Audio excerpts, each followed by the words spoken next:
రే ఎవరైనా బండి కొనేవాళ్ళు చూడ కొంచెం బండి అమ్మేస్తానా? నీ బొక్కలో బండికి 40 మించి ఎక్కువ ఇచ్చేస్తా రేటుకి. బావా ఒక నిమిషం ఉండొస్తానా, కొద్దిగా డబ్బులు అవసరం ఉంది బావా. చెప్పాలి లెక్కలేదు ఏం లేదు. లెక్కడేనా నేనా? నువ్వు అడిగిన ఇవన్నీ నాకు తెలుసు, అందుకే బండి అమ్మేస్తా. ఎవరైనా మంచి పార్టీ ఉంటుంది చూడు, బండి ఇచ్చేస్తా. ఆ క్యాష్ ఇచ్చేవాళ్ళ చూడు బావా, మళ్ళా స్వామి.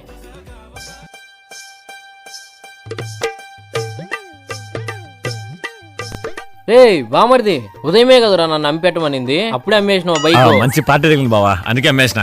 అవును, ఎంత కమ్మినా? 40 చెప్పినా మనం 38 తీసేసాడు, మంచాడు. మనం మాట వరుసకు ఒక మాట అందాం.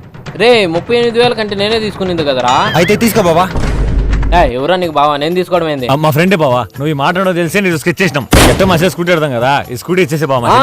నేనేదో తమాషా కన్నా నువ్వేందో స్వామి నాయన. చెల్లికి చెప్పేస్తా, తను ఏమడి నువ్వు పట్టించుకోవట్లేదు. నువ్వు ప్రశాంతంగా ఉండాలనుకుంటే ఈ స్కూటీ కొనుక్కోవాలి, అదే నీ కర్మ. ప్రస్తుతానికి 10,000 ఎంత ఉన్నాయి, మిగతాది మళ్ళీ తీసుకోండి. ఓకేలే బావా, నీకు లెక్కడికి పోతుంది. ప్రపంచం అంతా దొంగ నా కొడుకులు. Subscribe and follow.